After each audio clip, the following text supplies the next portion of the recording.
In the latter semifinal game, UConn, 3.5, 4-point favorite against Creighton, the Blue Jays coming off double overtime against the aforementioned DePaul Blue Demons. Again, sad night for me with Chris Holtman, I but thought that was shout out. I think it should be a happy night for No, you. it That was is. awesome.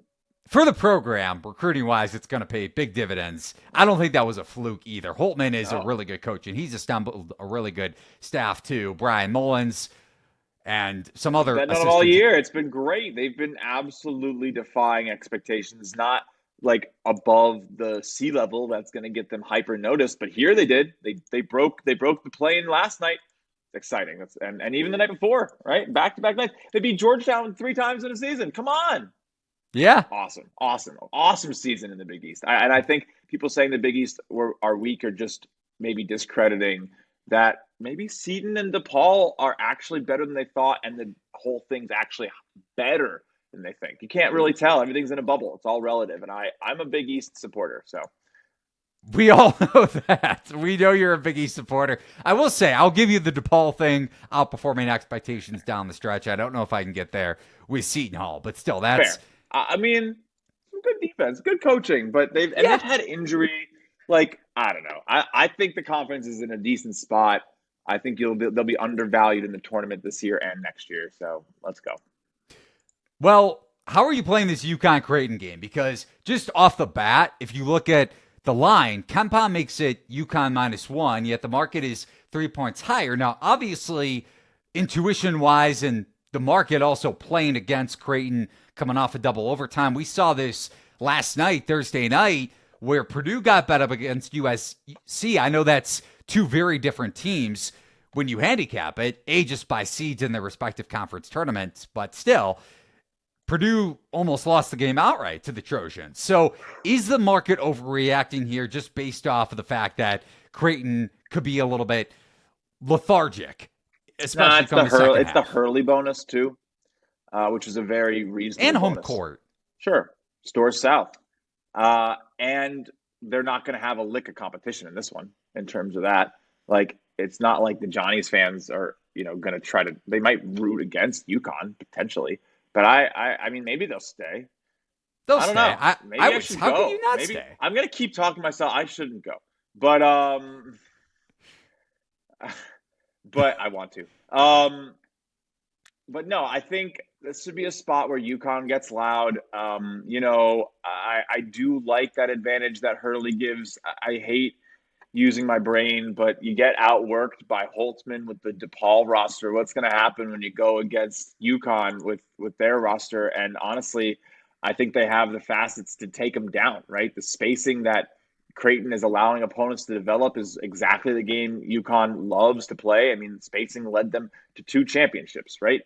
They really are going to also, I think the one issue, you're not going to see a lot of fouls from Creighton. So UConn's going to have to make their shots. We know that this is honestly the best not fouling defense maybe in the country. And then UConn fouls a lot. So it's going to be very interesting to see how the game is called for sure. But I do think stylistically, honestly, I think I lean towards an over. Both offenses very potent. Both offenses able to Even make off those double shots. overtime? Yeah. I mean, again, I don't. I think all that gets priced in pretty well. I don't think I trust the market a lot actually at this point in the year, and I think we should. We're seeing how sticky it is. Not a lot of motion, not a lot of movement. Even the biggest players in the game are moving extra games by a point and a half, which is nothing, by the way. You could still definitely shift some totals if you have some sway, but spreads are pretty locked. And you know me, I don't really bet totals because they're silly. I'm with you. Yeah, come on. How many points are they going to score? Yeah, that's really indicative. I care about telling the strength between teams. Look, I'm just poking fun at at totals bettors. I love them. I do it sometimes myself, but as I said, this could be an over. But yeah, I think UConn.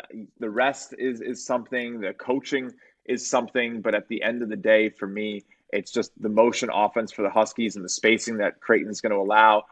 They're going to be so methodical. The rebounding on defense has been so good for UConn all year. And on top of it, they don't let their opponents take threes. So it's going to really need to be like a Kalkbrenner show, and I don't really see that from them. if Creighton's going to have to hit mid-range shots. That's how you beat Dan Hurley. He knows how to play the game.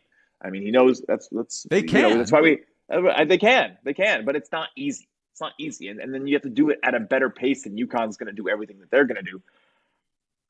Solo ball been playing great. I like a lot of the way that UConn looks. They've been a little bit slept on. Expected to beat St. John's at MSG this year by shot quality, a 9-point expected win, and then expected to win against St. John's at home. So again, give me UConn, lay the 4. Would love if I could have gotten 3, but I mean, I would maybe even consider going a little further and getting a better price and going to like 4, 5.5, 6. Expect it to be pretty serious if they get it done. They don't really hold back when they meet up against these teams, like, you know, especially in the tournament. It's either going to be like a blowout or they're going to lose. I could see it being 14 points. So, yeah, I like the alternate on Creighton.